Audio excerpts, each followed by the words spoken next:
Hello, everybody. Good evening. Wherever it is that you are, if it's morning time, let's just pretend that it's evening.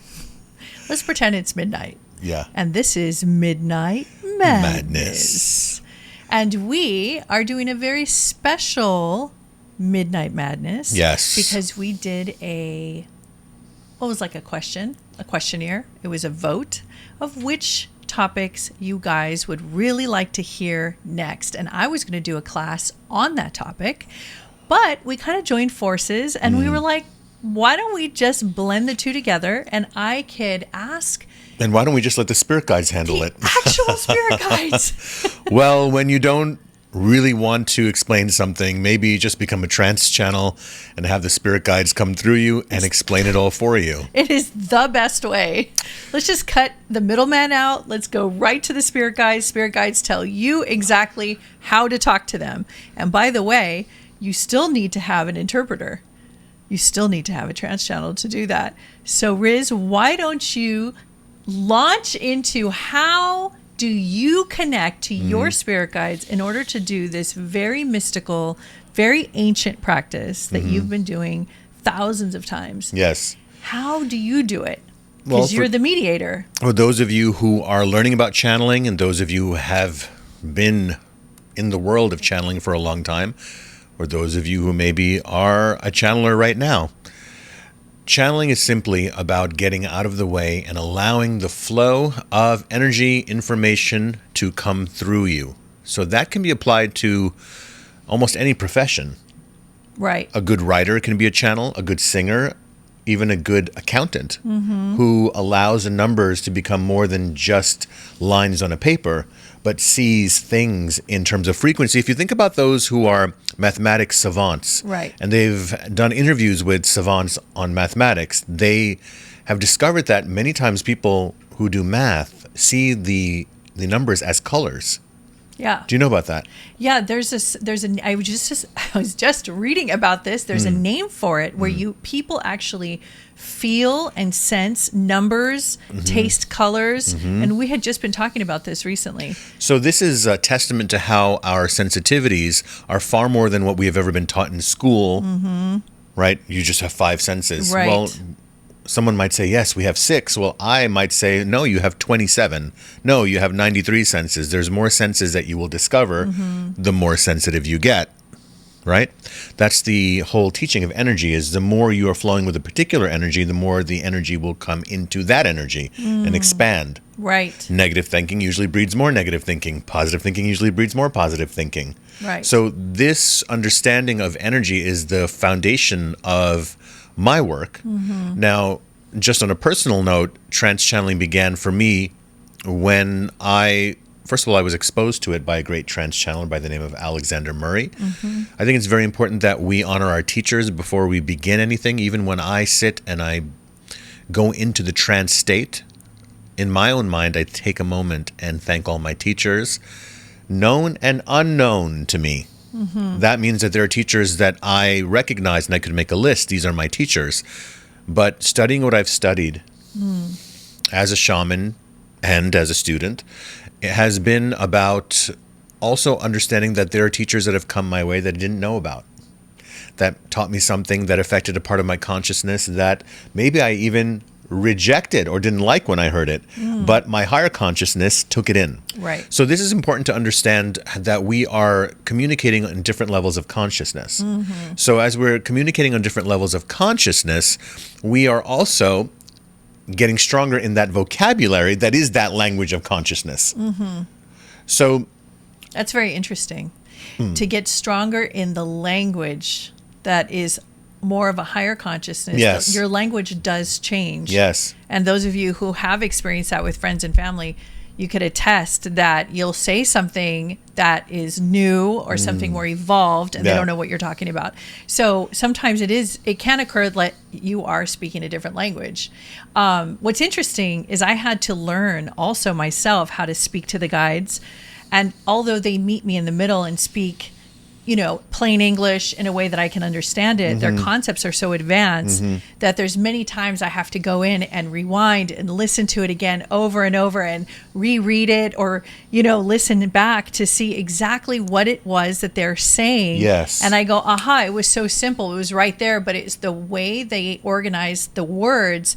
It's more powerful than the way we're speaking. Yes. Where we don't give ourselves enough credit or enough power as creators. So I started to understand there's a new language of how to speak as a creator. Yes. And that's what became very exciting to me. Now notice that balance, and I think I'm beginning to even start to receive some of the messages from the guide that I'm about to channel, that notice that balance is an innate sense of a human being, but we don't say it in the five senses, what are your basic five senses? They don't say a sense of balance. Right? Okay, so why don't we add another sense, which is a sense of balance? Even babies have a sense of balance. Now, as we get programmed by our fears, our doubts, which create insecurities and weaken our foundation of understanding the world of energy, what happens then is that our sense of balance is, I want to say, distorted. So many times when we are hearing things that are to bring us back to balance, they are feeling wrong. So, as an old teacher once said, when you're upside down, that which is right side up seems upside down. Correct. So the work that we're doing in any form of healing work that you guys are doing, whether it's meditation, breath work, Reiki, the list goes on, remember that it's to restore your innate sense of balance, restore you to your original factory settings, bring you back to homeostasis. Right. Okay? When you have an iPhone or any phone and you have terrible issues with it and you bring it to the Genius Bar, if they can't do anything else, they've done all they can to fix this phone, they say, well, we could wipe it and restore it to factory settings. Well, that's kind of what happens in a journey. What do you want to back up?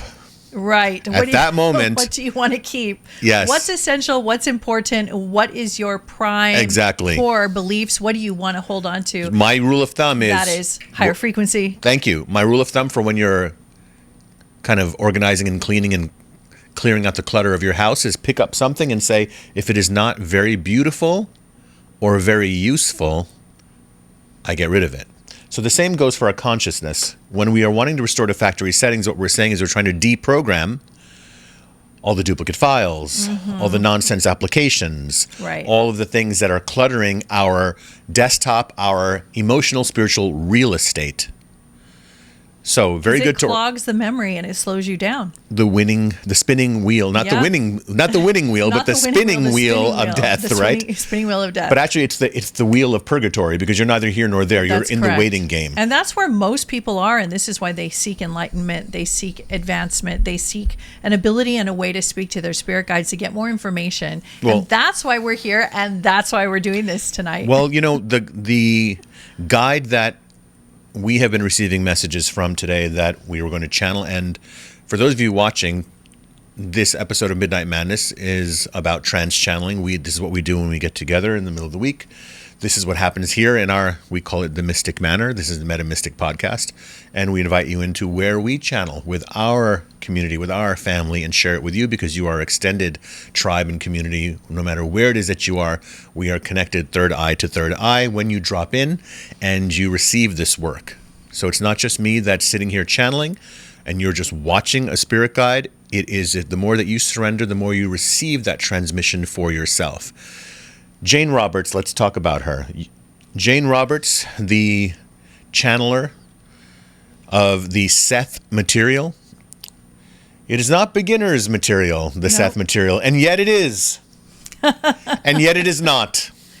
Some of the most advanced teachings you go back to. Yes. The Seth material is a series, a volume of channeled material. She was born, I think, 1929, lived till about 1984. Her husband, Robert Butts, who was a painter, lived around till early 2000s. They were a couple that lived in upstate New York, and she was truly the premier channeler, the person who really showed the public what channeling is by channeling. She took it to the next level. Seth. Because she changed the way trance channeling occurred from Edgar Casey and perhaps even Madame Blavatsky. Yes. She was the one who held actual ESP classes in her living room in Elmira, New York in the 1970s. And you can see 60s pictures too, online. yes. Yeah, and I have it in the community page. So people are sitting in her living room just like we do and did. And she is channeling Seth, and people are asking Seth questions and he is answering and giving messages. So she kind of set the new standard of that type of trance channeling, which has given rise to the new format, I would say. Indeed, and certainly in the West, because we had these traditions more in the Eastern cultures, and she was the first to bring it to America in this True. way. Yes. It was a Westerner, it was a Yes. white woman channeling, Yes. very different than you had a guru coming from India. But of course, it is not about our physical, temporary, ethnic background. It is about what you are, your spiritual DNA, not your physical DNA.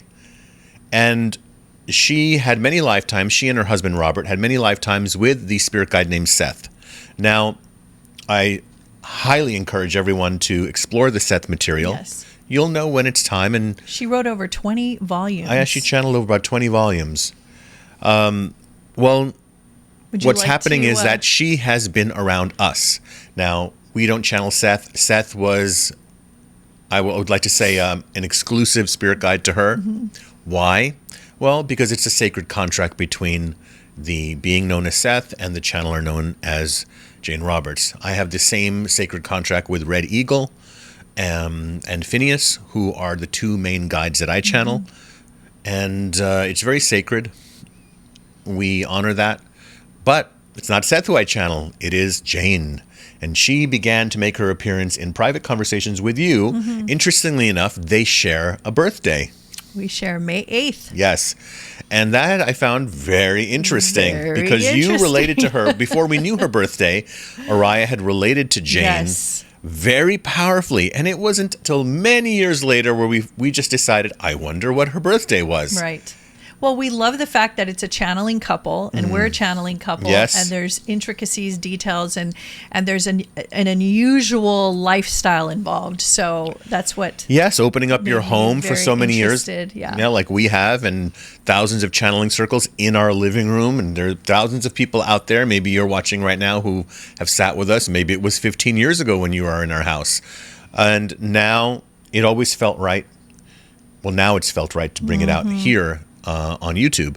So we're going to drop in for a conversation with, you're going to have a conversation with Yes. Jane, and we're just going to take it from there. We don't know. I don't know the questions, guys. Even though we're married and live together and have a life, when it comes to this work, we say sometimes she doesn't know who I'm going to channel. Today we felt that it was going to, that Jane was around us and that we would bring her through, and because she is asked to come through, and so we accept, and we are honored.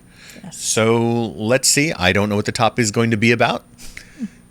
I don't need to know, because at this point, in about 1 minute, guys, I'm about to go to the back seat and take a nap while Jane drives this car. All right? So I'm going to kind of get a little bit more comfortable. All right. I'll bring the mic over here. And I know when Jane used to channel, she used to have a cigarette and a beer. See, isn't that interesting, guys? I bet you didn't know that Jane was this little librarian-looking woman with big glasses. Sorry, Jane, that is what you looked like when you were in the earth. And she would get up from the channeling chair in full trance, go over to the fridge, crack open a beer, light up a cigarette, and sit down and start channeling Seth. And people said, oh, that's not spiritual. Look, don't be judgmental. That is what Seth as a human needed in order to loosen up. You know what? She's going to tell you herself. All right. Let's begin. We don't have any elaborate rituals for this moment. Just give me a few moments, and I'm going to go in, and then she'll be here because I feel her right by. See you later. Hi, Jane.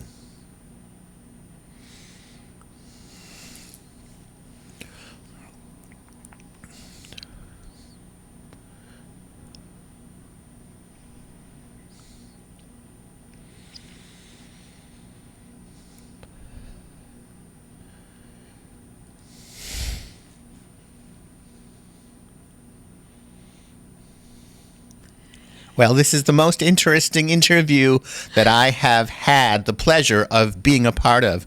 And I certainly never thought that I would be on this side. And I don't mean this side of the microphone. Hi, Araya. Hi, it's such a pleasure to have you. Did you think I was going to show up? I was hoping. I put the call out and I was trying to warm you up and tell you how much we would really appreciate it. So I'm so glad you're here. I do think that if you're invited for dinner, that you should show up. You invite yourself for dinner. In this case, I invited myself for this conversation, and Thank it you. certainly will be a meal. Though I don't need to eat in the same way. A lot of people who have questioned and are questioning whether it is I, the real Jane Roberts, coming through, why am I coming through, could that be possible? These are the same people that believed in Seth. Because if they know me, then that means they believe in Seth. And Seth's information, which was so potent and is potent, is reverberating. It is reverberating through the spaces that we inhabit. Now, these spaces that we inhabit as souls, they can be understood in terms of the physical, which is something that Seth and I and Robert spoke a lot about, because in the metaphor of art, as Robert was a painter in our physical time here with you, there are terminology that are used in art. That is used. It's a terminology that is used in art in terms of contrast and shadow and depth and perspective that is inherent in how we are seeing life. And when there are many works that I have noticed, and we do gaze upon what is happening in this flow of reality, because there are other flows of reality. There are other versions of you doing other things right now. Perhaps wearing, instead of a red sweater, you are wearing a polka dot sweater and sitting on this side. Interesting. And there are that many dimensions. There could be 100 other versions of this exact moment that are happening now. And they are all happening because you have, as Riz had said it earlier, and quite eloquently, that there is a language of different levels of consciousness. You don't just have your basic consciousness, that you have your earthly, and then you have what you call your higher self. That would limit it to two. Maybe you can come up with some words for one more level. But what if this idea that you are a multidimensional being, and you yourselves are out there who are watching this, are that multidimensional being, in fact, so much so that you are in this room, that you are the voice that you're hearing right now, you are the faces that you're seeing right now, and it's far more than just kind of a peaceful mantra to say, well, we're all one and I don't judge you by your skin color.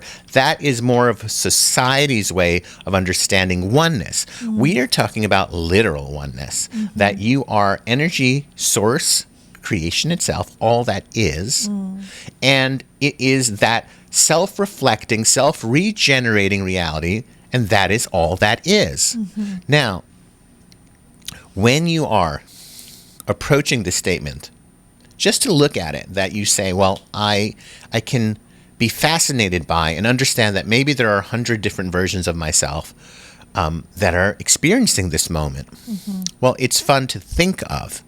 Now, the one that you tend to feel the most, and I did not say 100% of the time, there are bleed-throughs between this moment and the next. You sometimes call that your mind is wandering, or why did you start dreaming while you were still awake? And you just kind of delegate that to a list, and under that list is a list of things of my mind wanders, or I'm not focused. Well, you are focused at all times, but it is that you are focused in other areas. Now, you are all astute enough to add to your language that you say, well, I have checked out. I'm checked out of this moment. And you yourself have said that when you are checked out, that you are checked in somewhere else. Haven't you said that? Yes. Now, when you are in the space of receiving information, it is a neutral space. Because a vehicle, when it is in neutral, can be pushed or pulled. Because I do think that you're here, and I'm here because you're interested in how do I channel, or how do I connect to my spirit guides. Correct. Well, as you may know, Seth came through very unusual means. My guide, as he is, came through Ouija. Oh, that's right. And that is a practice that has been looked down upon, that you cannot use those modalities for a high vibrational being. Right. By And this, that was just the first initiation, right? The first introduction to you meeting him was through the Ouija board? consciously. Now, Seth was coming through while I was in my writing trance. You might call it a trance now. But it was when I was in my zone. And I did my poetry. And in that poetry, or that prose, and the few novels that I have read, which I do believe are also channeled, where does the spirit guide and your higher self then commune to speak to this version of yourself that is here on the earth, the focus of you on the earth? So be very slow here when you are trying to understand what we are transmitting to you. And that is that I would say that only 90% of you, if that, and that is generous, is focused here in this moment. You will then say, well, I do have other things on my mind. They might be domestic duties. It might be something about your own physical condition at the moment. That is not what we are referring to. That is a focus that is simply about your day-to-day life. That is not about the focus of your existence. You see, there are levels of consciousness where you are actually creating realities for yourself 40 years from now in this moment. Again, we will stress to you, as we impart this transmission to you, that we are not talking about the plans that you may make, that you would like to retire or have a nice home, and envisioning that physical reality. We are talking about the vibration that you are, and you understanding yourself as that, and then, now that is a very big and then. Right. I was going to ask you about that vibration when you have a moment. The word vibration is there for you to hang your hat on for a moment. Because if we say that you are love, or we say that you are a soul, a lot more comes into play there, because it is projecting into what is the journey of this soul, what is the journey of this intelligence to expand itself. If we say you are a vibration, then that is a self-emanating, self-regenerating activity. Isn't it? Yes. And I feel like there's a sensation almost that you can, when you start, like you said, you have to understand your vibration and feel your vibration. You said vibration close is to that, determined by the sensitivity of that who is Right. receiving that vibration. which I believe could be the first stages of understanding how to connect to your guides. Is Your to cat understand. here right now, you might say that every bit of fur on her body is an antenna. Now, the fur that is inside her ear is quite different than the fur that is at, let us say, the middle of her back. These hairs that are inside her ear will have a different sensitivity. Now, if you were to put them under the microscope, or microscopes you currently have in use, you may not see the difference between them. You may not be able to figure out that this hair is able to resonate, amplify, clarify, and clear noise, auditory noise, for her to be able to hear.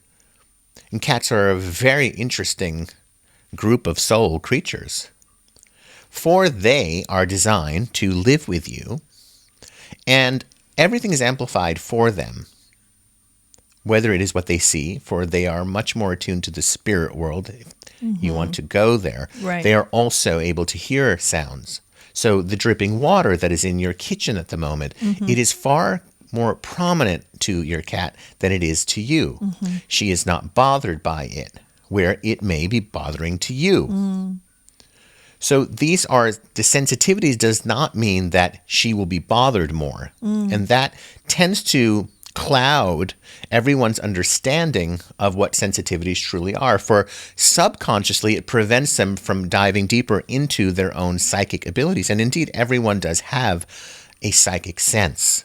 And everyone has experienced something that is psychic.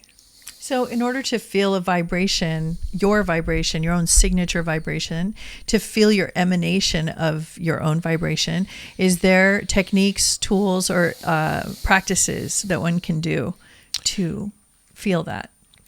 When you are studying how those who have transmitted anything that is powerful, that resonates with you, when certain things are attuned to the same frequency, there is a resonant sound, isn't there? Mm-hmm. There's a sympathetic vibration that occurs. And if you have things at different frequencies, it's at a different strength. Mm-hmm. Now, one would say that in order for you to hear better, to see better in the psychic sense, you would have to, in all manners of speaking, you would have to calm down. Mm-hmm. Now, those areas where most people experience the calming down, many of them will, though it might seem contrary to you, considering all the road rage in California, many people feel much calmer driving. Mm-hmm. And here is why. They are not thinking usually about a million things when they are driving. They are much more aware of the horizon. They are aware of the periphery. They are aware of the mirror on the left, the right, and in the center above them. Mm-hmm. Your rear view mirrors. You have 3 of them, don't you? Mm-hmm. You have a windshield. You are feeling the stop and go of the pedal and the accelerator, the brake. You're also feeling that there is a speed that you are traveling upon, whether it is an incline or a decline. You're also feeling the wind on the road. You see, so you are far more aware, and perhaps it is because there is more at stake that you are aware of at that moment. Right. Because you don't want to crash. Mm-hmm. Now, that creates a being present feeling. Those who have accidents aren't very present, are they? Correct. So it's a very good example of how to navigate one's own understanding of vibration frequency. Awareness, simply put. So a lot of people do tend to receive messages or ideas or solutions to problems when they are driving. Many will tell you that. Many can focus. They like to listen to, now you have audiobooks. And you can, I would suggest to find one on Seth. And you may listen to it. So it is received in a different way because you are in that state. Now, some people, when they try to listen to those same books, when they are resting, they will fall asleep. Right. Whereas when they're driving, it is received more by them.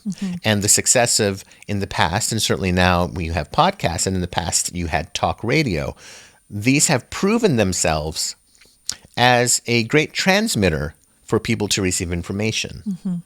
Now, when you are working with becoming more sensitive, it is really about becoming more open, because sensitivity in and of itself, that word, has also been dragged through the mud because, like yourself, those who are empathic have felt that their empathic abilities have hindered them from having a prosperous or a vibrant social experience. They are limited in where they can go. They are limited with whom they can sit with. Right. Now that, as Riz had said before, that is mostly stage 1 of being an empath. And as you go to stage 3, 4, and perhaps infinitely, what you are doing then is that you are able to experience all experiences without it affecting you in the same way that you understood your empathic level before. Now let's get very specific. Yeah. I mean, I really feel what you're saying. And I do study this area 24/7. I'm constantly learning how to be more comfortable with my environment, the people around me in person, because I am so sensitive, and not occur strange and not occur standoffish. And that's been the biggest learning curve for me to understand that. When Seth, and there were a couple of other spirits, entities, guides, I simply like to say people because they are people. Now, they are in a different physical form. Some will say that they are people who are not in physical form. They are not in a physical form that you can perceive.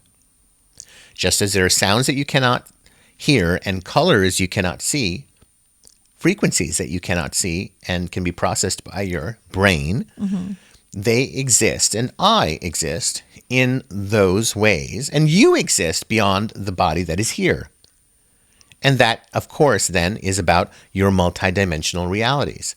Now, you will say, perhaps, that those aren't as important as the ones that are here. Yes, for your personal path, as you know it, they are not as important. It does not mean that they are not operating in great synchronicity with you. Synchronicity in a different way. There are things that travel in opposite directions that are in sync, such as the wheels of a clock. The gears of a clock are rotating in opposite directions, aren't they? Yes. Yep. And so they are working together to do the functionality of what a clock is. So there is this next level, as you say. And that is when the so-called average person, and by no means are any of you average, but we are talking about those who are not pursuing channeling as a kind of vocation nor their life's mission. You have guides because they are there to be able to be communicated with. They are not here to do things for you, but they are here to help you connect dots, to help you redefine, and help you to awaken to your own greater sensitivities. And that those greater sensitivities, as has been said with all of your work with Riz, is those are your strengths. Your sensitivities are your strengths. But you must learn how to strengthen those sensitivities and then make those strengths more sensitive. That is how you advance. Because I could just now hear people asking, but what is the magic word? What is the Is there a magic drink? Well, as Riz was just exposing me earlier, that he saw that I would have a cigarette or a beer to drink. That would then be what one would call an integrated experience, because the physical body is certainly the antenna. There is a vibration that the body can hold, and you have much more capacity of vibration that you can hold. And since you are vibration, and we don't need to get more into that in this particular conversation, but I'm happy to come back on another date to talk about that. Now, the idea of separate vibrations, because you might say, then if we are all one, then why do we have separate vibrations? Well, music is all one, and the notes are also forming music. If one were to think of all of creation as a symphony, as an orchestra, you would say, well, then you have to have brass instruments and wood instruments, that you have rhythmic instruments, that you have things that are of a low sound and a high sound and a mid-range sound. And that all of these notes are different frequencies, but they create wonderful symphonies. And think about the combinations, and think about the limitations, so-called limitations of notes. They are simply the basic notes that exist, the frequencies. And yet they are used in innumerable ways, innumerable orchestrations and compositions from every genre of music from all around the world at every moment are being written that are sounding very different. So is that more or less how, when you were channeling, you heard Seth? Was it through a sound? Did you hear words? Was it a feeling? Yes, yes, and yes. Okay. And no, no, and no. Okay. And not to get too romantic, but, love, well, someone will say, is love the best thing ever and the worst thing ever? And someone will say yes and yes, and no and no. So when Seth began to appear consciously, meaning where I began to see, okay, well, there's something worth exploring here. Something seems to be happening. I slip out, and Robert would receive the information. And when I would go into these deeper states of consciousness, there was a time where I believed that it was simply my higher self, or what I did not even use the word higher self. I just believed that it was me, that there was something in my subconscious. I didn't have a vocabulary of higher consciousness. I wasn't the one who was doing yoga or going into meditation, though I might say that in my own way, I was practicing that. I just didn't know it. And when it comes to things like soul contracts, and a lot of channelers will say that they have a soul contract with their spirit guide, and that is why certain channelers will only channel that, or certain guides will only come through that particular channeler. And that is what one might say the legends are made of, because that is a very strong identity, vibrational transmission that is highly, highly organized and must come through in that way through the vessel through which it must happen. Now, there are technologies that can only happen that you might say had to come through a certain people. Certain forms of music had to come through certain people because they were designed for that frequency and vibration to come through. Right. Whether that was from a higher self that you might consider, or whether it was coming from some outside force to come through them. And so each culture having, you might say, the qualities of their music as they vary. Some of that music, you might say, has a very complex rhythmic structure, while another culture's melodic structure is quite complex. Or another's culture where the music is simply, there's a heartfelt togetherness, though the musicality of their compositions is very simple. One might say, but you cannot duplicate it. You might say that some of the old Irish songs, or the beer drinking songs, or the songs that the sailors sang, which were very simple in their composition, cannot actually be duplicated by another culture because that they are living the experience. So it sounds like what you're saying is that there's a signature sound or signature vibration or signature sound and vibration that comes together. And when that particular essence, that spirit essence, the personality essence arrives or is around you, you feel the signature, you hear the sound. That is it. And that means that it is for that particular person. Right. And that is what individual spirit guides are. Now, there are spirit guides that are only working with that particular person. You might say, well, then if there are 7 billion people on Earth, are there 7 billion spirit guides? There are far more than 7 billion spirit guides. If one were to actually use your numerical system to count them, yes, there are. Now, there are also guides, if you're interested in the structure, or you might say the organizational aspect, which I can share with you, is that there are guides that work with large groups of people as well. And then, for example, you have your speakers here, you have your public speakers. And those public speakers who are touring around and promoting their books and are having very large groups come to their weekends for their seminars, those are kind of like spirit guides who don't work one-on-one with people. Those speakers that you have, and you know who they are, they only work with large groups. They don't work, you cannot get a one-on-one session with them. And that is their purpose, and they serve that purpose very well. Then there are those who you work with more closely, more intimately, who are perhaps in your hometown and you can see every week or every month or every so often that you can. Those are your personal healer guides. That's just a general way of explaining the difference. So if one were alone, let's say in a meditative state, whether driving or they found a time to have silence and they wanted to practice the art of connecting to the personality essences, the vibrations of whoever is around or a spirit is around, how would they know to connect to one individual, or are they connecting to a group, or are they waiting for an introduction from the other side? You run into a bit of some confusion here, because many people who are wanting to connect to their guides are doubting almost all of the signs. They see them as simply coincidence, or they are random coincidental experiences, or that they are just these anomalies that occur.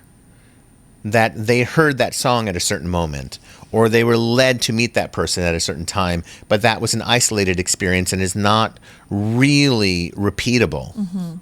And well, one might then say, well, science is based on repeatable outcomes. And while some will regard channeling as some sort of non-scientific technology, we would tell you that it is. For it is repeatable. And there are many talented psychics or mediums or channelers who are delivering, without fail, every single time, potent information. And that is repeatable. They are able to duplicate that. Now, the world of ideas, expressions, and philosophies are not considered science. By and large, around the world, they are considered to be philosophy. They are works of philosophy, perhaps works of imagination, and certainly just fiction. And that divide actually does not mirror the contrast in the universe. Science and art, or science and magic, is not based on the contrast in the universe. That is something that is created, that is man-made. Because when one has a transcendental experience, whether it is in birth or during their lifetimes, or when they are experiencing massive events in their life, or when they actually die. And that is when they experience a transcendental experience. Now, those who are purely by their own myopic or limited view of science will say, well, I don't even want to say there is any transcendental experience. There's no such thing. There's only the random machinations of the brain playing with random bits of information because it is an out-of-control machine. They are basing that on a school of thought. They do not consider that to be a philosophy. They consider that in and of itself, they believe their science is based on science. Right. They do not believe their science is based on a philosophy, though it is. Because it is excluding other forms of reality that are perceived by a great number of people. And if it is not perceived by them, then it cannot exist. And they feel, well, it must be repeatable. But you have many talented healers and psychics who are repeating it. But again, because now it is simply in a work of philosophy or a work of art or perhaps even entertainment for them, it is not considered to be scientific. Now, why are we and why am I here to talk about this thing called science? Because it is about technology. You have an inner technology, and that inner technology is reflected in the technology that you create. Those who are watching this transmission are watching from different parts of the world. They are able to watch this because you are able to create sensitive technology that could record and absorb colors and sounds into things that could then be condensed to not having any color, not having any sound, which is simply bits of information traveling along a circuitry in your motherboard, and then being beamed through the air, undetectable to your ears or eyes or your nose or your touch, your so-called senses. And you were then able to send that. One might call that very metaphysical. Right. Now, if you stay with us at this moment, when the signal is flying through the air, and if you are hearing this transmission right now, these signals are flying through the air right now. And that is what is providing you the experience of hearing and seeing this podcast. Now, Riz's body is also a technology for receiving it. He's a receiver transmitter. All people who are creating are receiver transmitters. And if you are able to at least accept that, then you are many steps ahead of the average person who is muscling their way into trying to generate or through some heavy lifting become more spiritual, that they feel if they meditate 12 hours a day that they will finally receive a message from their spirit guides. And you don't have to meditate 12 hours a day to do that. Sometimes just a surrender does that. Sometimes when you are exhausted and you have let go physically, that there are transmissions that you are received. Have you experienced that ever? I was just going to say that. My experience is when I reach out, the way I reach out to my guides, the way I commune is I think I'm talking to my best friend. That's how I find them. Right. I think I'm picking up the phone to call my most dearest, most beloved, most exciting, like love of my life, best friend. And that's who I call. And so I go within and I connect, and I'm instantly connected because I believe that's the vibration also of the guides, now, of yourself. Can you hear the echo of people who are watching who are saying, well, good for you. I wish I could do that. Okay. Yes. Now, we will satisfy all customers, hopefully, if they are wishing to try something off of this menu. Okay. When you decide for yourself that you will no longer judge what you are hearing, critiquing it is different. When Seth began his transmissions through me, I critiqued it. And I didn't want to think that it was a spirit. Robert was in wonderment at it more than I was, where we saw it as an intellectual flow, an intellectual stream of consciousness, though I do believe that my consciousness and Seth's consciousness do meld somewhere in some reality, if you want to say it that way. Right.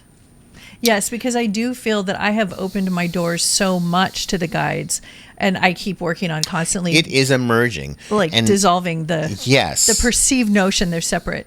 It separatism. is a merging. Yeah. And when that merging happens, it is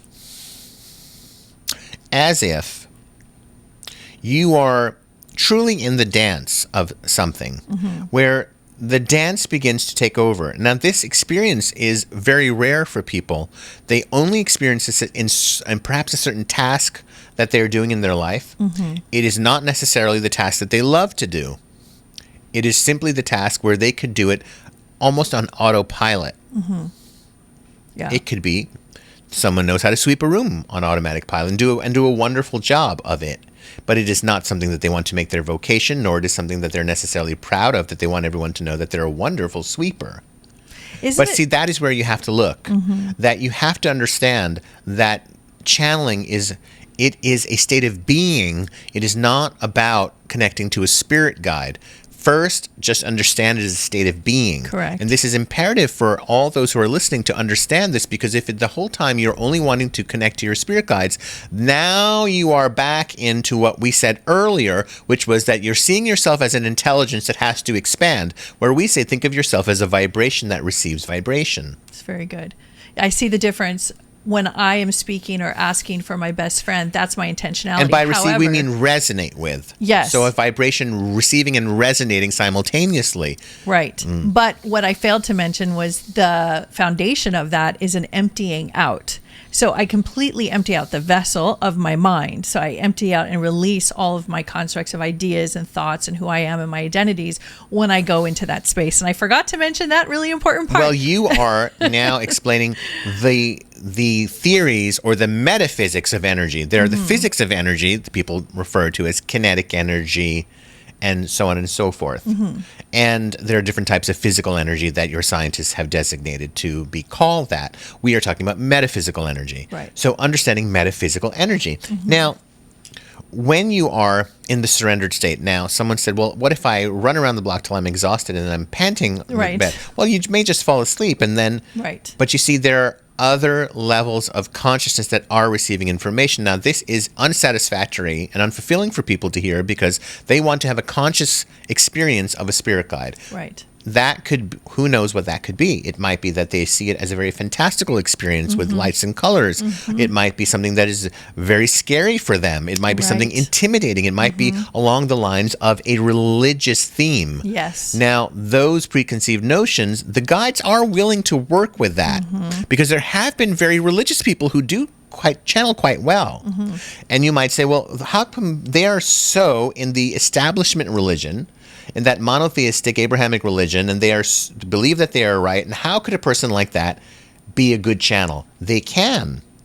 It is because that the guides will speak to them in the context where that person is in their authentic self, and in their, you might say, in their innocence, they're able to receive it. Right. So it is a state of that. It is not that you have to be simply a New Age person that is, well, you know what that can look like. Yeah. And there are people who channel that don't even know what a channeler is.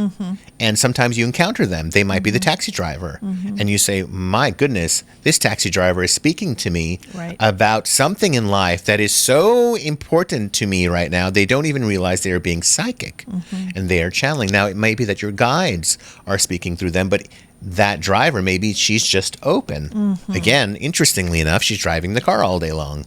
And when she drops off of a passenger, she has to drop that passenger off, for there's a new one coming in. So there has to be a certain type of flexibility. See, with those who are in service in that way on a personal level, you have touched on this before. Sometimes there are those who work with hair or with makeup who are in the auric field. And the chakras are a very real phenomenon in the physical human experience. You don't have them when you leave the body, but you have them when you're in the body. Does that make sense to you? Absolutely. So when you are offered this information, it is best to use it because it is to your advantage. And understanding that in this physical reality that you perceive when you pay attention to things like chakra balancing, when you pay attention to the breath, you are then tuning the body and opening it up. Your brain waves must be in a relaxed state to channel. You cannot be agitated too much. Or if you are, you have to know how to switch it off and know that you can go into that place where you leave the agitation for later.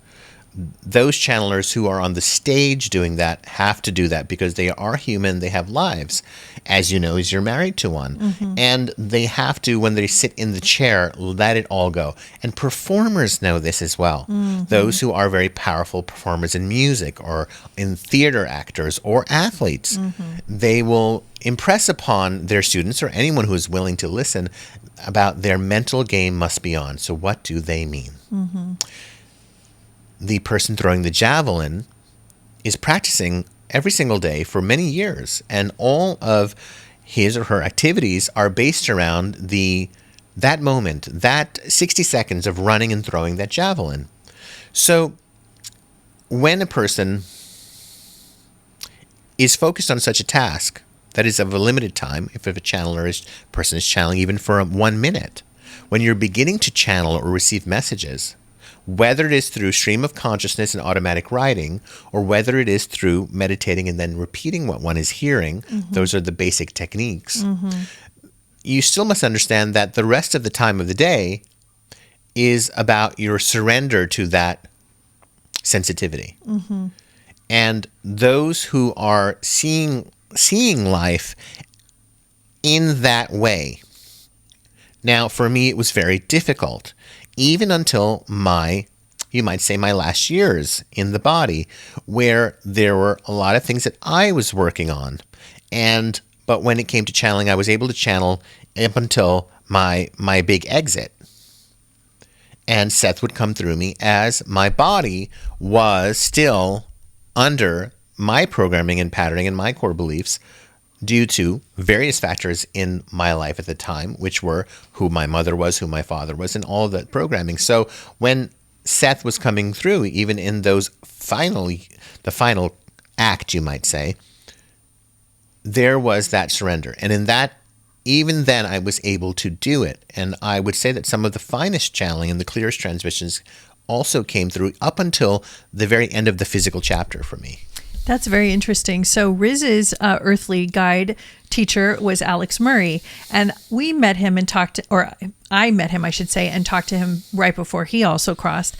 And I noticed when he opened the door and I walked in, he immediately sounded like he was already channeling in his day-to-day activities, just walking through the house. And he said he doesn't know anymore where he starts and where they begin or they end. And I am aware of Alexander, and what was happening with him is that he was not very fond after a certain time with the planet itself.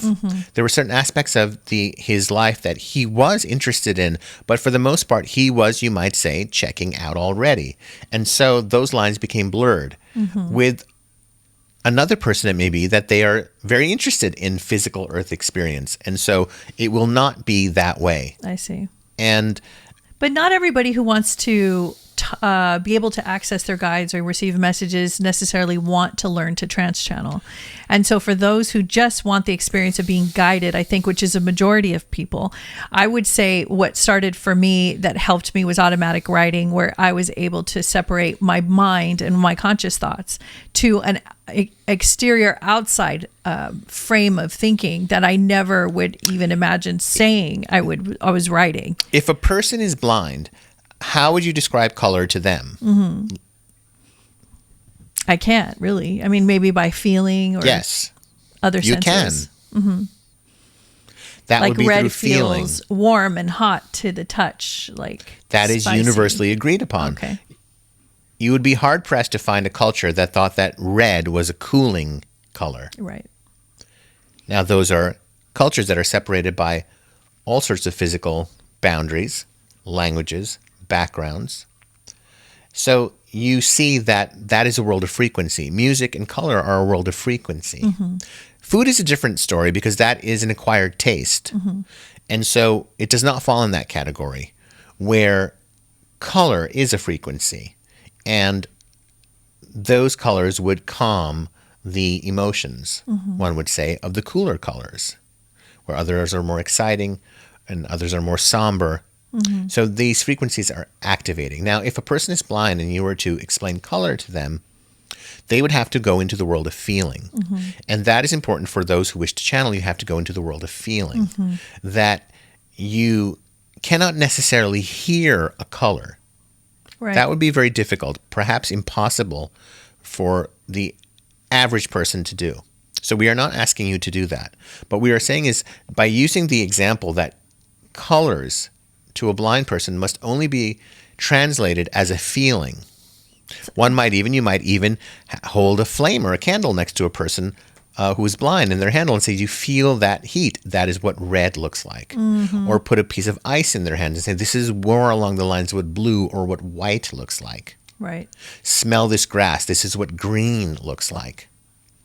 I would also like to say that people who their minds are very busy, they have sarcastic humor, people who always have quick, fast comeback lines are not, it's kind of like they're putting a barrier in between them and their vulnerabilities to protect themselves, obviously. And I used to do the same thing. That's how I know. But when I removed that, that is when I started to become more sober. And that is when I started to feel what you're talking about. There are exceptions to this because there have been many fantastic channelers who were, again, artists of some kind or thinkers of some kind who were very inhospitable and very much not a pleasure to be around. But they were wonderful channels at what they did. So what you are speaking of is more of a mindset that has to do with you would like to be a well-rounded person, or that it was important in your area for you to understand that for you to be a channel, you had to understand your own personality tendencies, which had to do with your programming. Now, there are exceptions. There are those who, again, are not the greatest ones to hang around, but they are clear channels. So it is not that you have to be a perfect person. It is more about that when it comes to the area of surrendering to the channel, then begin to observe where you do surrender. Most people, when they surrender, it has to do either with they're resting, there's some physical pleasure that they are surrendering to, whether it is sleep, whether it is romantic, or whether it is food, or whether it is exercise. There's something that they are surrendering to. And to understand the feeling of surrender without the activity. That's wonderful. So it's a wonderful way of putting it. I know exactly what you're talking about. And in that, there comes an openness, and you might say that there's a great feeling of being out of focus and at the same time focused. Right. That there is a feeling of being very present to what is in the room, and yet you are very much aware outside of what is happening in what most people would see in the room. And we are not talking about you see spirits walking around. We are simply talking about you can have your eyes closed and there's a feeling of expansion inside of yourself. Right. In essence, what you're doing is you're switching channels. From like a radio dial, like FM to AM, like you're switching dials. Because it feels like there's this one frequency that you're listening to. That would be in a trance channel. Right. That's true. Where if you're just willing to channel, you would have more awareness of both channels. It wouldn't be like that you are... one song is playing in this room that you could hear, or let's say that you have your headphones and one headphone cup is off of one ear, so you're hearing something in your headphone in the left ear, and you're still able to hear what is happening in this room, and that would be a certain type of channeling. Yeah. With trance channels or full trance channels, what happens then, of course, logically and obviously you figured it out, is that they are more out of their body than they are in. And that is something that is not really possible for all people to do on demand. Right. Some people, the biggest issue that they have is they can't distinguish the difference between their own thoughts and the communication from the guides, because they're not listening to an actual human voice talking. It's like Riz always says, if you close your eyes and hear your mother say your name, you can hear her voice without the auditory. Yes, without the auditory frequency or stimulus going into your ear canal, you can still hear things. You can hear a favorite song playing in your mind right now at this very moment while you are listening to this transmission. You can take a moment now and hear things in your mind, and that is taken for granted because you will simply just then say, well, I heard it in my head, case closed.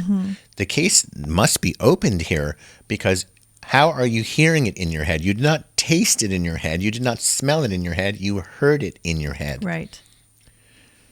So now that means that these senses exist outside.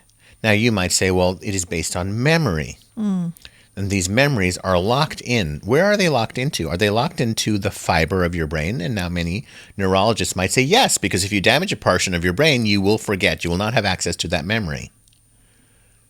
But many people will experience it in their dream. What happens then? The moment you go into these conversations, and the conversation is shifting now, we are glad to see from our perspective, that the mindset, or certainly in the newer souls who are coming to the planet, they are newer to this planet, they are not accepting that as an answer. They are saying that what is texture is just as important as what is color. That what is a feeling is just as important as what is a so-called fact.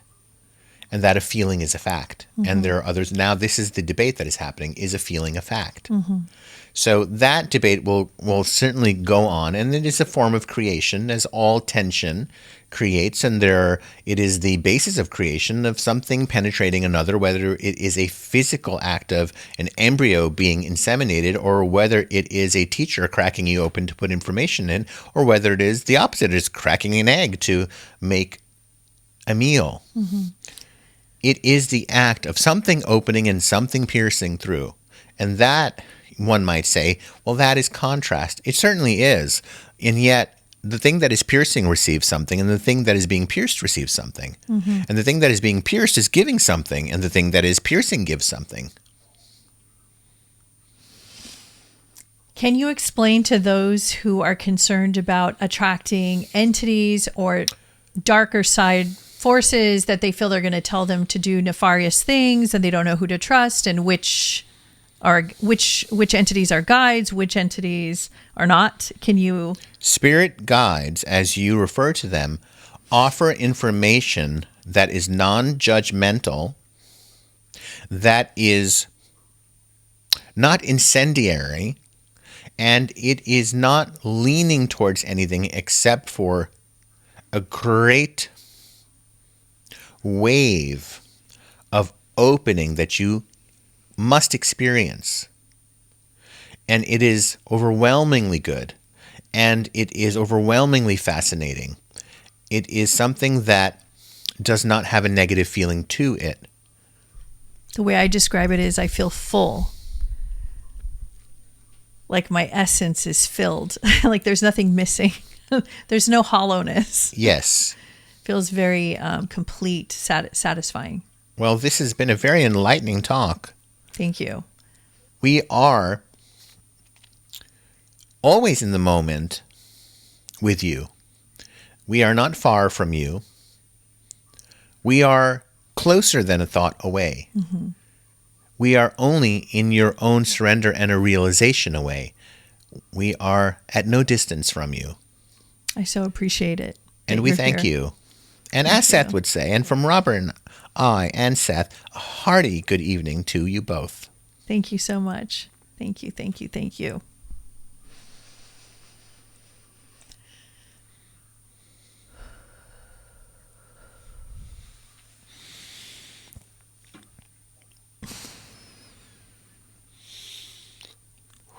Wow. Ooh, hi. Hi, everyone. How are you doing? I mean, towards the end, Yeah. I was starting to feel that maybe I was being kind of drawn into where she was. Yeah. It was like she was so here. Yes. It was so physically, like her energy was like, her signature was so strong that I felt like she was really sitting here. I know what you mean. And it was like, I didn't know if I was where she is or she is where I am. And the lines were so blurred. That's very good. That's what happens to me when I channel. I don't know where the lines are, if there are any lines. This is something that is it is a lifetime journey for me. For these 2 decades that I've been channeling, and it will be that way forever. It is something that I can never stop doing, because there's a feeling of you never want to leave this conversation.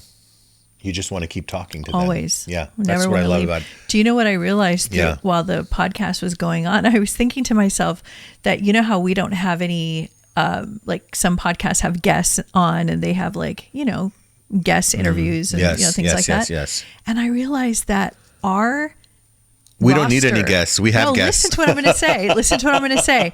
Our roster of guides that come in, our list of guests that arrive through Trance Channeling are so awesome and amazing. Such like stature of beauty and love and intelligence that I'm so honored that I just am like, right. I don't need to like interview anybody. Like there doesn't need to be. Well, that's our mission, is to bring channeled information to you guys, right? But you know where I'm coming from, and I sure do. My innocent Taurus self, I always have to talk about, I always take care of the child in me.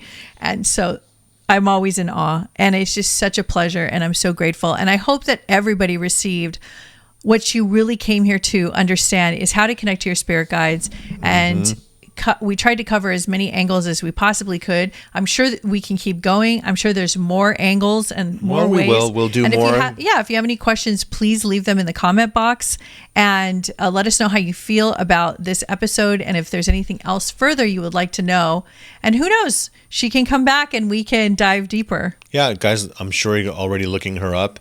If I were to recommend a book to start with the Seth material, it would be Seth Speaks. Look that up, and happy reading. Bless. Wow. Thank you so much, everyone. We'll see you next time. Bye-bye. Bye.